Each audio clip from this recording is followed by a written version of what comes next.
କହିକି ପାରିବ ତା ନାମ ପିଲେ କହିକି ପାରିବ ତା ନାମ ପିଲେ କହିକି ପାରିବ ତା ନାମ ପିଲେ ଘର ଜଗୁଥାଏ ଦୁଆରେ ବସି ସେଥିରେ ଘରେ କେ ପାରେ ନା ପଶି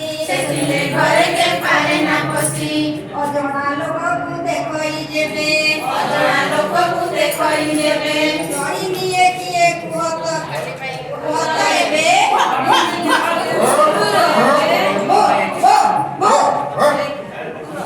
କା କା କରି ସିଏରା ବଇ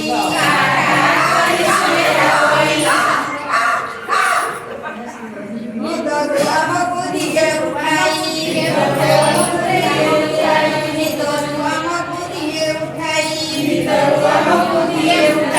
କିଏ ସେ କହିବ ତା ନା ଭାଇ କିଏ ସେ କହିବ ତା ନାମ ଭାଇ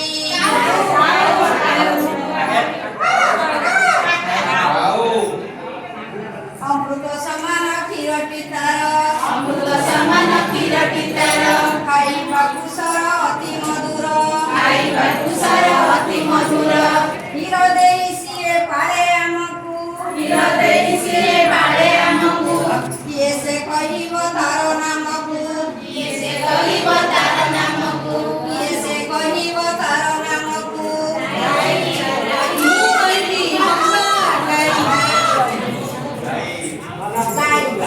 ତାହେଲେ ଜ୍ଞାନ ଦିଏ ତାକୁ ରଖୁ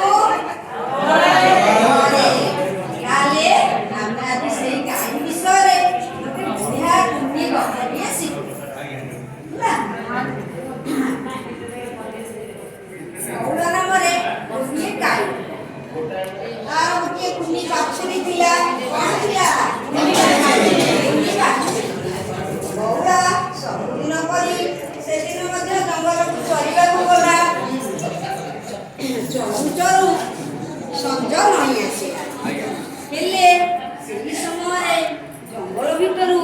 ଏକ ମହାବଳ ବାଘ ବାହାରିଲା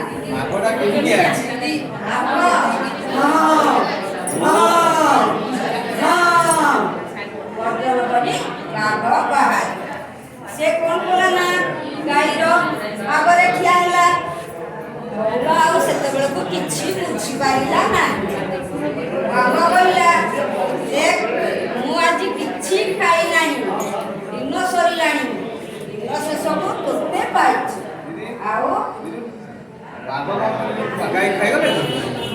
ନାଇଁ କହୁଛି ଆଉ ମୁଁ ଆଜି ତୋତେ ନ ଖାଇ କେବେ ଛାଡ଼ିବି ନାହିଁ କିନ୍ତୁ ସେତିକିବେଳକୁ ଗାଈଟି ଗୌଡ଼ା ଗାଈଟି ସେତିକିବେଳେ କଣ କଲା ନା ମାତୃତ୍ୱର ଯୋଉ ମା ଛୋଟ ବାଛୁରୀ ଛାଡ଼ି ଆସିଛି ସେଥିପାଇଁ ତା ଧରିବାକୁ ଆରମ୍ଭ କଲା ଏବଂ ସେ କାକୁତି ମିନତି ହୋଇ ବାଘକୁ କହିଲା